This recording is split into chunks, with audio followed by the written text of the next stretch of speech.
Hey girl, Hello, hello. it's been so long. Oh my gosh.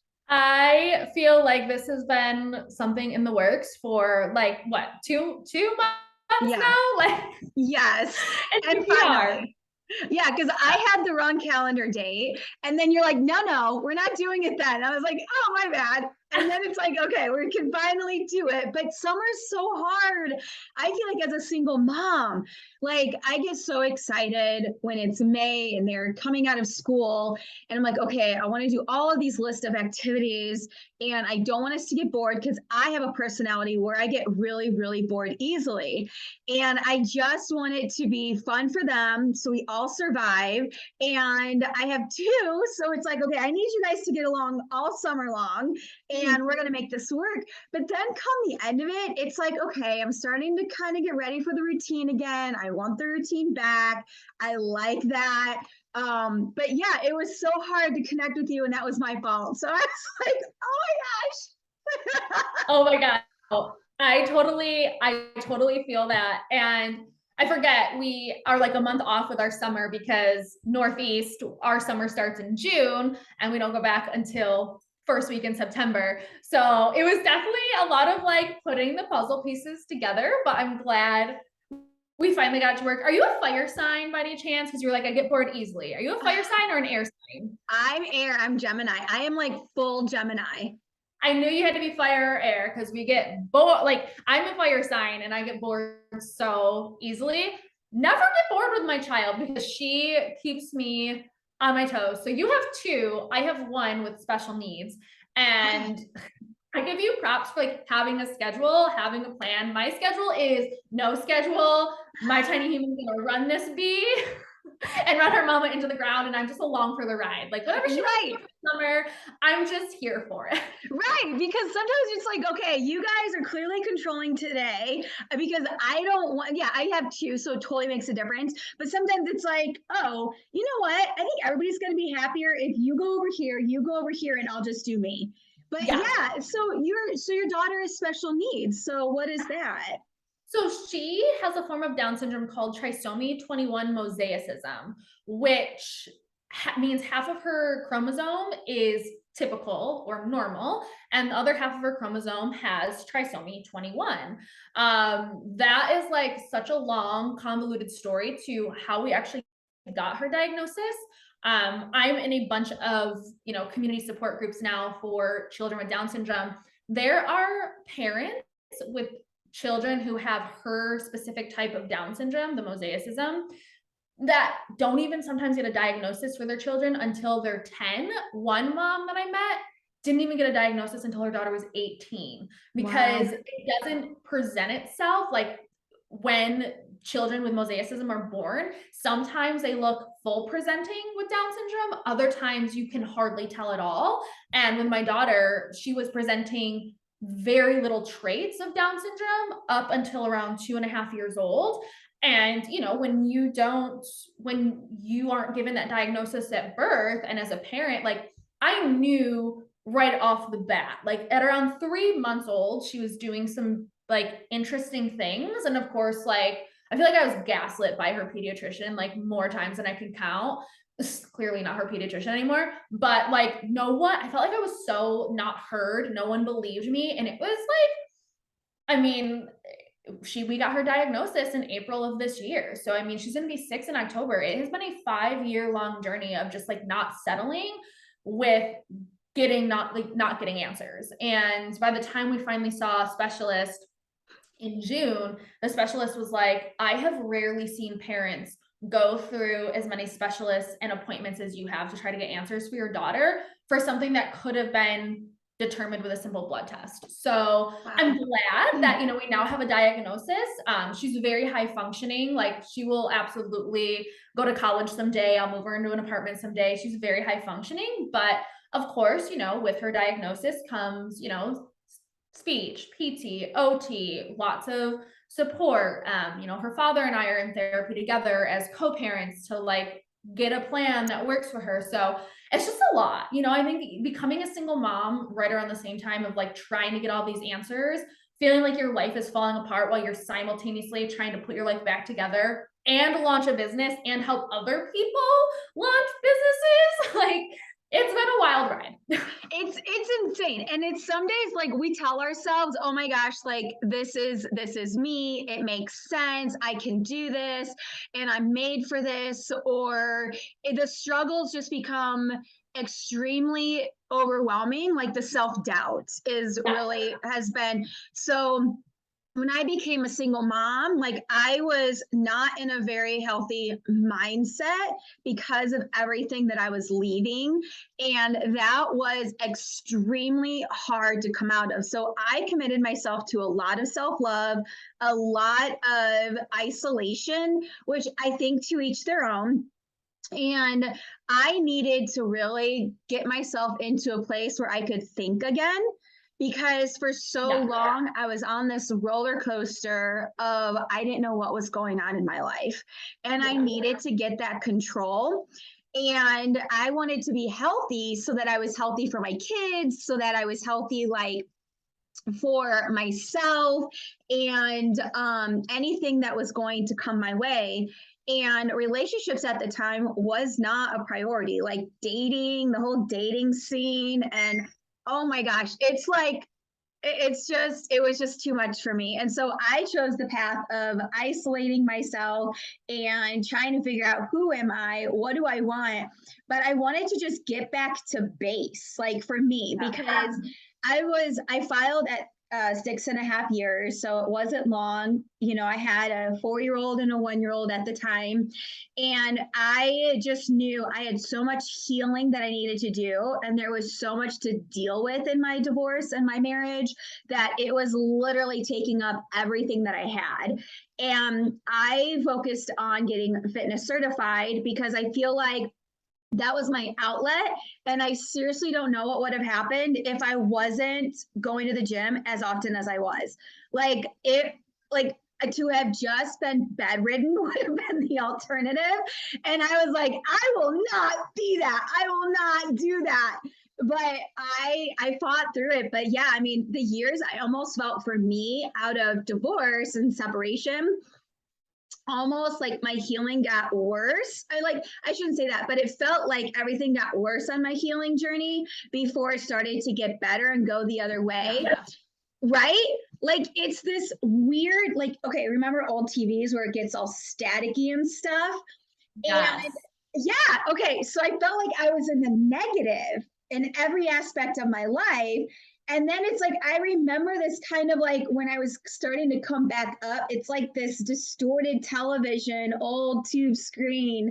And my body and my mind was just like feeling it.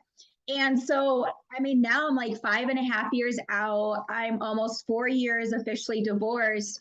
And I feel like every year there's been progress. But when you're a single mom and you feel like you're carrying the weight of the world on your shoulders, you're trying to heal, you're trying to figure out who you are, you're trying to figure out what you want. Are you going in the right direction? For me, I had so many delays and setbacks in every area of my life. I was literally losing it at times. I'm like if I didn't have the close girlfriends that I had during my journey, I don't know what would have happened. Like it gets so hard. It gets so hard in every aspect when you're managing whatever is on your plate, like whatever your situation is.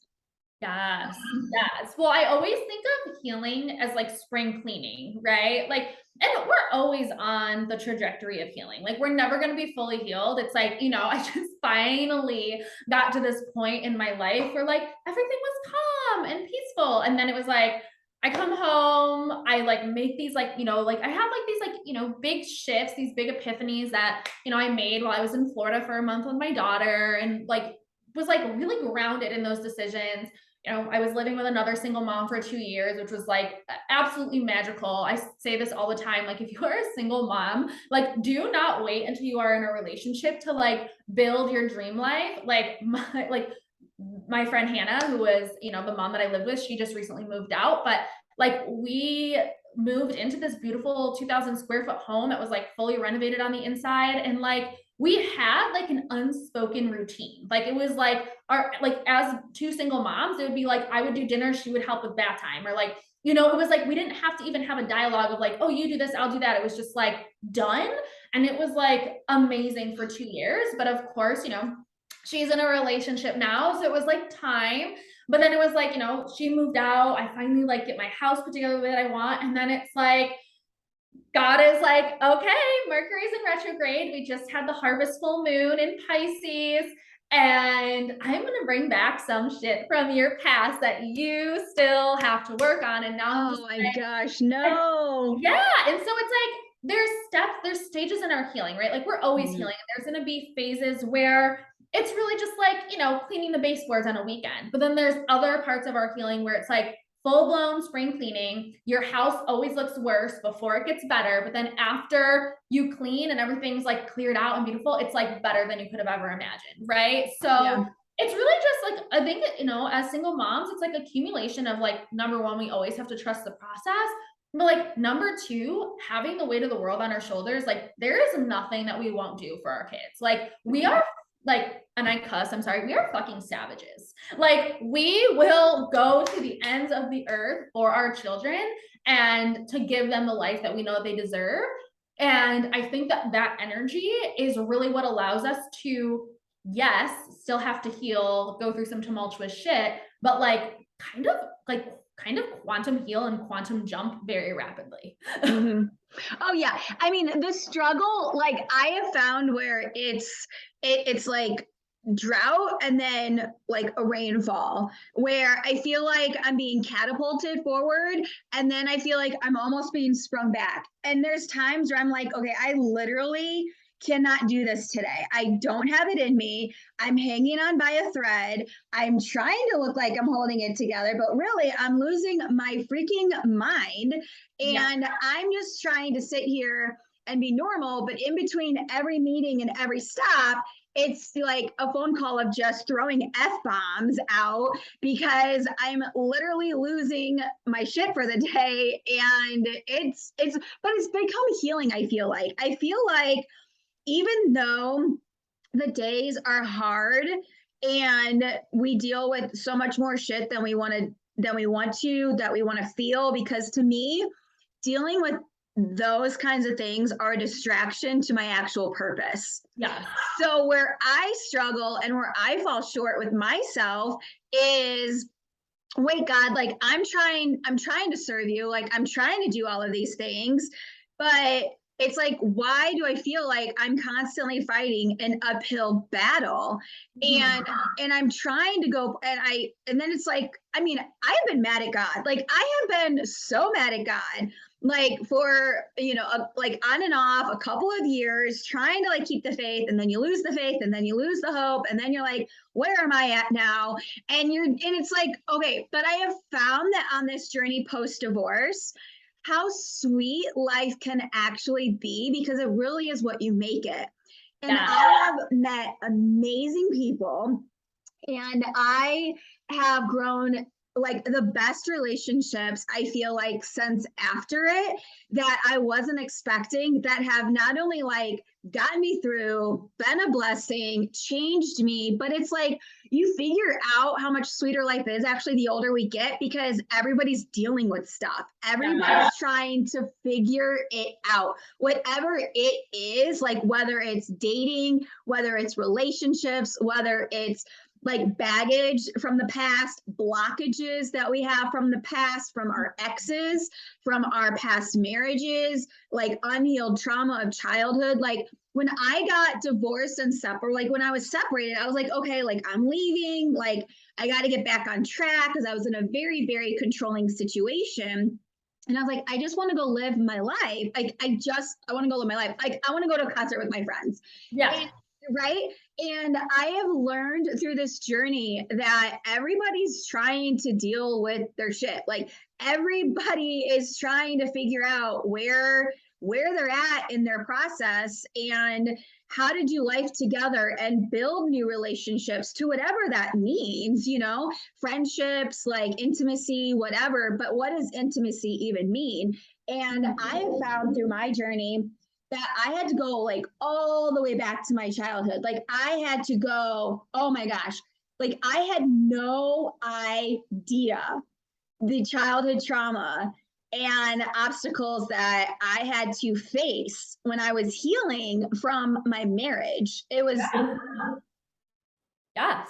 It's that shadow work. It is like, it is healing your inner child. It is like, so like one of the things that I've really had to work on is even pursuing new relationships. It causes a trauma response in my body, not because anything my parents did was, intentionally traumatic, but my mom has been married 3 times.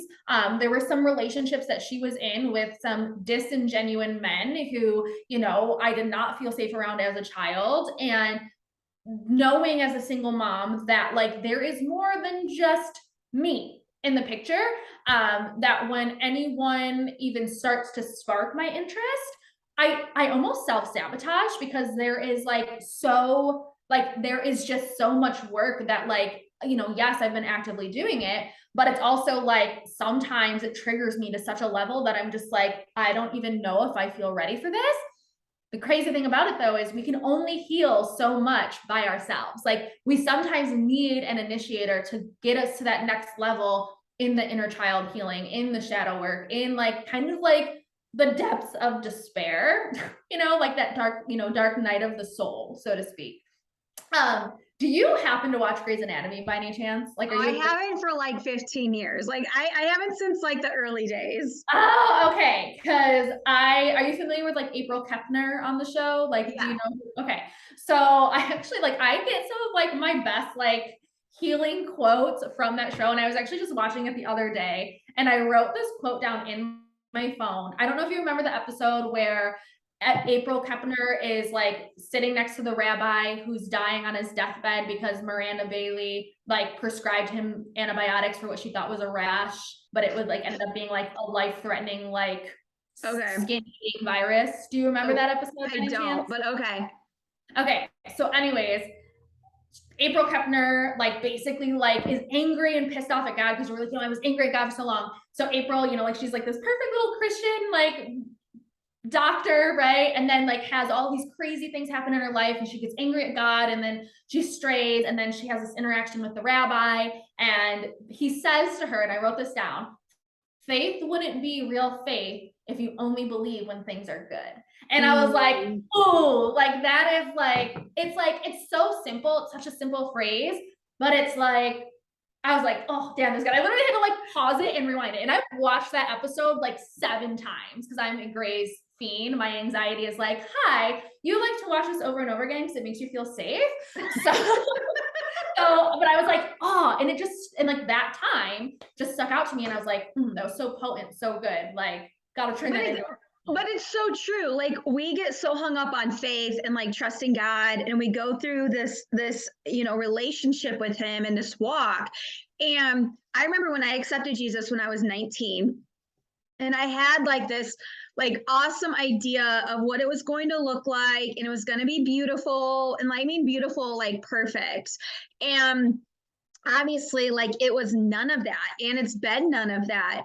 But I like slowly see, like when you're in the wilderness, it's really hard to see like much of anything because you're just like shooting bullets and dodging bullets and you're trying to get through the day and you're like, I don't know if I'm coming or going. And like for me, going into isolation was almost like a coping mechanism to compartmentalize my life. So it's like, okay, I have to be a mom and I have to output every day and make sure that my kids' mental health is good and make sure that they have everything that they need and make sure that, they're good humans and I can survive and that I can work and all of these things. It just becomes like the weight of the world is just so overwhelming.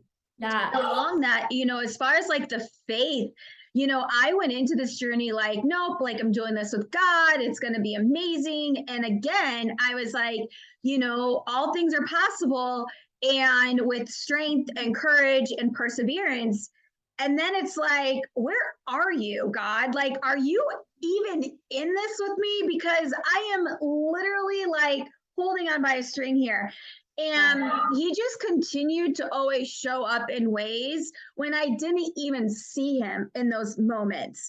But looking back, I can see where he was there, but I didn't see it at the time because in my human self, I'm just like immersed in my emotions and like my goals and trying to get through the day or like my sadness, like whatever the case is. And yeah, like what would faith be if it was easy? We wouldn't need it.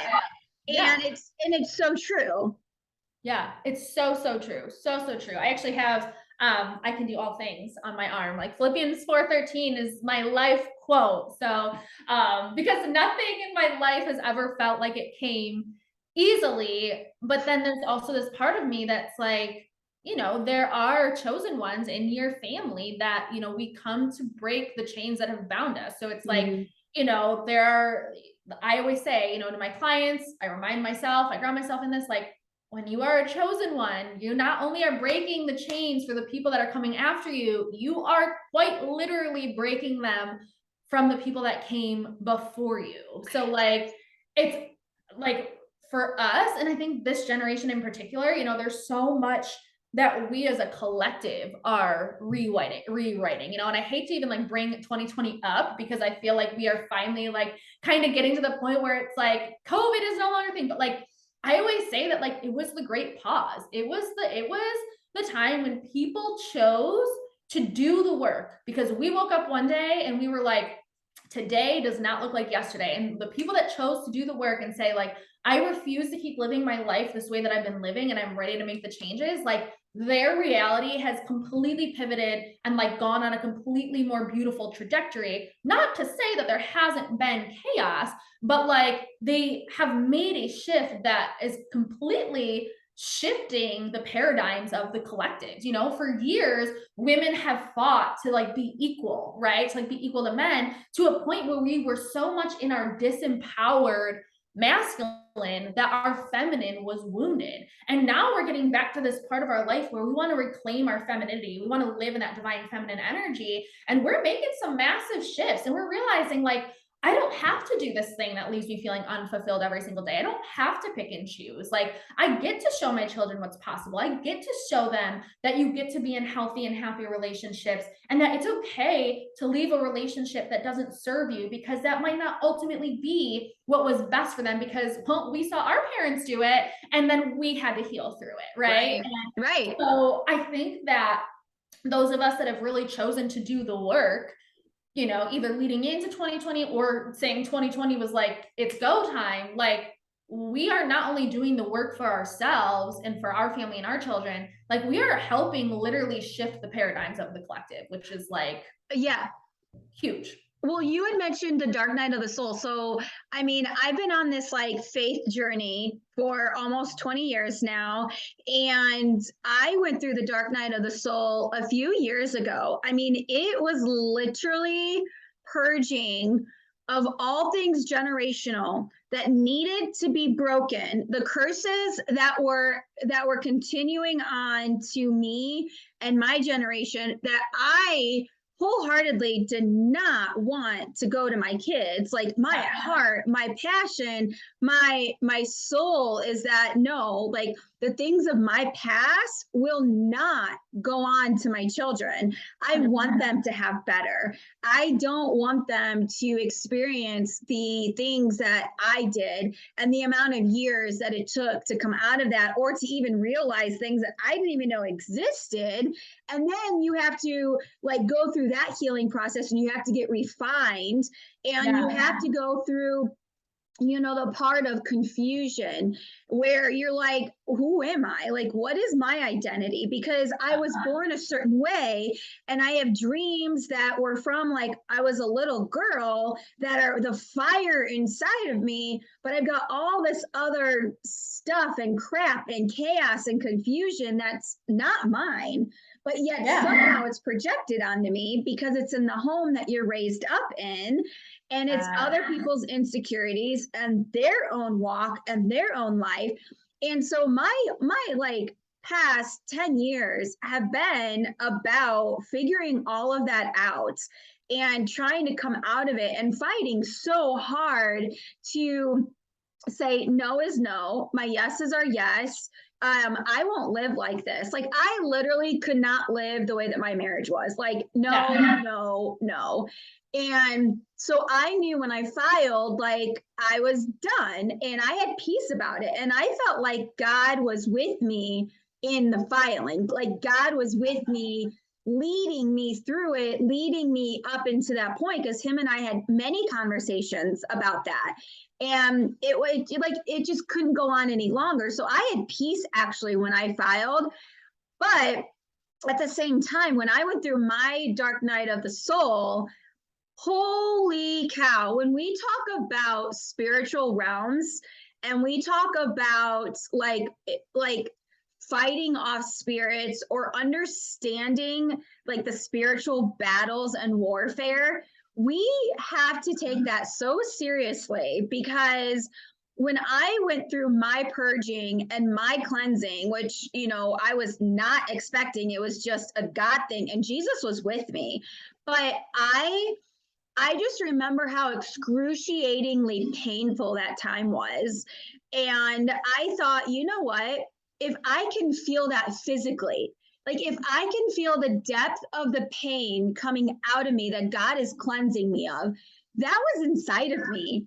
Like that's toxins just from eating bad food. It's literally like toxins sitting in your body, just eating you alive, taking up your mental space, making you feel sick, making you feel confused, making you feel like you don't know the direction that your life is in. And if you're seeking relationships, like whether it's intimacy or genuine friendships and like good people that you want around yourself and your kids, and you're all going to do life together, you have to purge yourself of all of that so that what God wants to give you is so pure and so good that it actually does catapult you forward.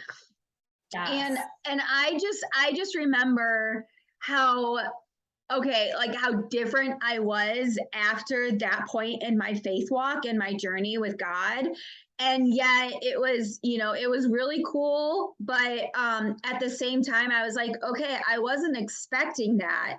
But to pray that the generational curses are broken, because I do desire really, really healthy relationships. And I want my kids to have that too. And I feel like we had to do the hard work that our previous generations weren't willing to do. Yes. Yes. Yes. 100%. You hit the nail right on the head. We are doing the work the previous generations weren't willing to do. I read this, you know, meme or something once, and it was like, people are in therapy because the people that came before them chose not to go to therapy. And I was like, damn, I guess that like spot on. Yep. And it's so true. And it's like, okay, like I didn't want to go through this in the beginning. Like I didn't want to feel all these things. I don't want to do the hard work. Like it's hard work healing after divorce. It's hard work being in a marriage. I mean, it's like choose your hard, right? Like we've all seen that meme, choose your hard. And I just remember thinking like how incredibly hard times in life were that were not in the physical. Like, does that make sense? Yeah. Like the hard work was the inner work that I had to do on myself in order to actually move forward, in order to not repeat cycles, in order to break the generational curses, in order to feel good and reach the destinations that I want to go to. And I just remember like the pain of loneliness, like the pain of confusion, like I'm doing this alone? Or, you know, how many times and how many days do you tell yourself that you're strong enough to do it when literally you are dying inside and you're at the end of yourself for the 100th time trying to figure it out, and you still feel like you're just beating a dead horse, like setbacks, delays. It's just a terrible feeling when you're a single mom. Yes. Yes. I think that, so funny. Like we have to truly like speak positivity over ourselves, because how many days I will literally wake up exhausted. Like I go to bed and then I wake up exhausted and I'm like, I don't understand. Then I will just have to like tell myself like your energy, like my morning routine is like crucial to like how my day is gonna go. And like not saying like, oh my God, I'm exhausted, or oh my God, how am I gonna do this today? Like literally speaking the opposite out loud. Like, I'm so energized today. Like giving my energy life, even when my energy doesn't feel it in the moment, right? Like, because otherwise I'm just affirming the negative, and I'm just like, Right. okay, like the more I say, oh my God, I'm so tired today, like how many times we catch ourselves saying that, and it's like almost the more that we say it, the more tired we feel, where like if we could just like jolt ourselves out of it for a second and like submerge ourselves in something productive before we know what the task is done, and we're like, oh, I'm awake now, right? And it's a constant battle, I think, of just like being a mom, because it's like we don't have the luxury of just like, oh, I'm gonna sit my butt on the couch today. Like, yeah, every now and again we get a little treat, a little break, but it's like 90% of the time it's like, oh crap, I got X, Y, and Z that I have to get done before they get done with school. And then after school, it's, let's check your backpack, snack time, dinner routine, bedtime routine. And then it's like trying to calm our own nervous system down. It's like, just a day to day level of exhaustion that we ultimately always have to just talk ourselves out of. Yeah, and I feel like for me, even recently, like I don't know why, but I am not sleeping. Like this last month, I am just like not sleeping. I'm up super late, and then I'm waking up in the middle of the night, and I usually try to be up between 5 and 6 because I need my quiet time before the kids get up, and I have to get them around for school, and the routines of that, and the breakfast and showers and taking care of the dog, and did I have my morning coffee, and did I walk my garden? It's like having my own routine of self-care every morning while caring for other people who rely on me. And it's making sure that I'm filled up. And it just becomes this constant like self battle where I've learned I'm not very nice to myself. Yeah. Like I'm very, very hard on myself, and part of my healing is understanding that that came from my childhood. So you weren't allowed to fail. There wasn't much forgiveness. You don't hear about the word forgiveness. You don't hear about the words where it's okay, you did your best. Like there was none of that kind of affirmations giving at all. It was just very legalistic. And so I had to heal from all of that. And as parenting, it's like, okay, the hard work is doing what we have to do every day, like getting up, taking care of our kids, being the best and being better, while internally we're fighting these battles that our kids don't know. And we're like managing this over here as adults while managing the present and trying to make the best decisions and feel like, okay, we're holding it together the best of our ability. And like, am I okay? Like, does this look okay? Like, I think I'm okay. I want to tell myself I'm okay, but like, you almost have to tell yourself it is literally a mind thing, like you say. Like, you literally have to get control of your mind if you are going to make progress in your life. Like whether that's like saying, okay, my past no longer has control over me. My past is no longer part of my future. My ex cannot touch me. My ex cannot control me. My ex cannot, like, they don't have power over God. They don't have power over my future and the plans that He has for me, or my future relationship, or like whether it's in dating or friendships, like that power is broken. And I feel like when we start to really heal and we open ourselves up to taking the time to self-love and self-care. And I am glad that I chose to be single and give myself that singleness time so that I could really go through the pain and figure out like who I want, what I want, who I am. And as hard and like excruciating, painful, and lonely that it was, I feel like there's so much more bliss in taking the time to like love yourself Yeah. more than you could ever know to give anybody else. Like that's the inner work that Yeah. I feel like blows everything out of the water. Yes.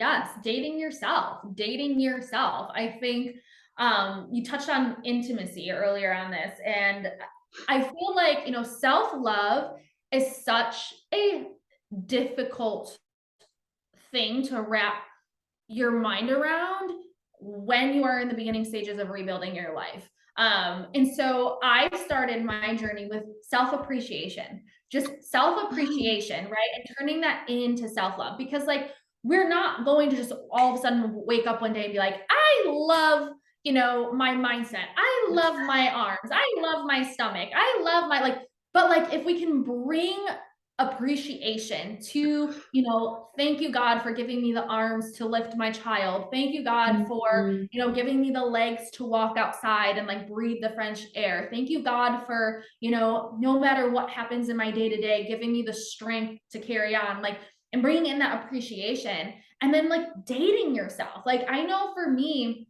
like intimacy is so so much more about giving my body the tenderness and the love that I know that it needs and doing the things that are good for it out of abundance and not out of like out of lack, right? It's like I drink 75 ounces of water a day because I know that it's cleansing my body because I love my body, right? I eat high nutritious, high frequency foods because I know that it helps my body operate and I want to give to my body because my body gives to me versus like, oh my God, I hate my stomach, so I'm going to starve myself, right? Like there's like it's two completely different energies and that intimacy has then also carried into actual intimacy with myself and like learning how I like to be touched, how I like to be loved, like, and those things, and kind of allowing myself to like, you know, even as a, you know, I always say that I'm a spiritual Christian, right? Because my relationship with God is more my personal relationship with God versus like the scarcity based tactics of the confines of the church, right? But for like so long, even when I was with my daughter's father, like sex was a huge issue for us because I had a lot of shame associated with things sexually and not because of anything that was done to me but just because of things that I heard and I felt so shameful that I didn't even know how to love myself because I didn't even know what pleasure was like. And so then being able to appreciate myself and love myself has then allowed me to have that self exploration where I now know what I like, I know what I want, I know that this is safe to explore. And I think that there's a lot of growth in that because then you're at a different level when you are ready for someone to come into the picture. You have a different level of communication. You know your boundaries. Like, and I think that that's not talked about enough. Like, I think that, like, you know, that self intimacy component on all levels, whether it's taking yourself out to dinner, giving, you know, taking a hot bath, getting a massage, or like taking 15 minutes to yourself, like, those things are not talked about enough because we only really focus on what's on the other side and not what is happening while we're in it. You hit on so many incredible points with that. Yeah. So the whole like, so you know what God wants us to have intimacy with people and to have relationship with them and to, you know, have those boundaries. And boundaries is a great word too, because I had to learn boundaries in the last 10 years of my life, whereas I never had boundaries. Yeah. Again, you know, it was all about right and wrong and the shame of failing. And you know, there's not really much forgiveness. Everything's more fear-based. Everything's very held back. So you kind of live in other people's insecurities because that's their own limitations. But what gets forgotten is that if we're all made from God, well, God has a separate life planned for me aside from my parents, aside from what they think I should be doing. And if you hold me back from that and you're a believer, well, you best believe that God's going to do what he needs to do and he's going to push you out of the way so that his purpose is fulfilled in each one of our lives. And that was one battle of healing that I had to face. And that was excruciating painful too. And when it comes to intimacy, and sex in particular, I didn't have much education on that. Yeah. And there was no talk of it in my home. So I had to navigate all of that and figure that out for myself. And I have learned through self love my boundaries. I've learned through self love, like what I like, what I don't like. And I think that's the other really cool part about our healing journey and when you get married. And if you're willing to do the self-love part, if you're willing to take the time out to be single, figure it out, you know, and you're doing it with really, really good intentions, not like run of the mill, but like really, really good intentions. It's really cool to figure out like your boundaries, your safe havens, like what you don't like, and knowing that as you persevere, like those boundaries just get stronger. And at the same time, you're attracting the people that are aligned for you and that you can actually enjoy it the way that it was always meant to be. And then you start to see how actually toxic your past really, really was, and how misaligned everything really, really was. And you're just like for me, it's like my mind just gets blown on like the more healing time that I give myself. And it's cool at the same time, but it's also like, oh my gosh, like this is why I think people who are older appreciate getting older versus maybe their younger years, depending on their maturity level, but depending, like, because they realize so much more of value in life. And it should be less chaos and more love. It should be more relational and less bitterness and less toxicity. Like we should be living a more fruitful life with our new partner, with our kids, whether that's a blended family or not. But we should be seeing the fruits of our labor through years of healing from things that, you know, didn't really belong in our lives. And we have to be willing to shed them and turn that off and go, okay, like that doesn't get to come with me. They don't get to come with me. And I think once we really turn that corner, like God just brings the right partner into our lives and really cool friendships, and we get to just enjoy our children, like a quality of life with our kids that is so much more bountiful than we ever could have imagined before doing all that inner work. Yes, absolutely. Absolutely. I feel like that was like a perfect note for us to start to wrap on, because I think that you just kind of like brought all those points home. I know that we are kind of doing a little like dual recording. So I figured, you know, maybe we could take some time to share with our listeners, like where they can find us, how they can work with us, and you know, kind of go from there. So do you want me to go first? Yeah, I'll let you go first. Okay. Yes. So we are doing a dual recording, and so Jess and I have gotten to know each other over the last couple of months, which we're so grateful for. And you can find my podcast is everywhere, the Diana Evans podcast. So Spotify, wherever you can download your apps. My website is dianaevans.show, but I will make sure that this is also up on YouTube as well.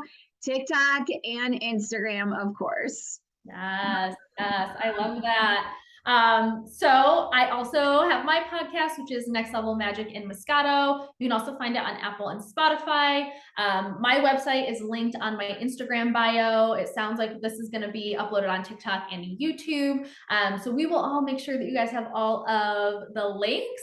I'm always offering some sort of promo. I'm always offering free discovery calls. If you loved anything that you heard on today's episode and you are like, I want to know more about what you do, how I can get some more of your motivation, I'm sure, Diana and myself, we can, definitely open up some time spots to have that dialogue with you.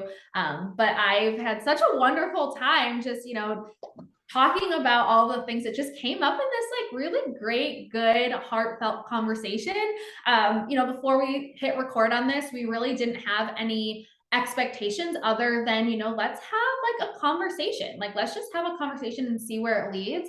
And I think so many incredible nuggets came up, and I'm excited for you all to hear it. So, Yes. Thank you. Bye, everybody. bye.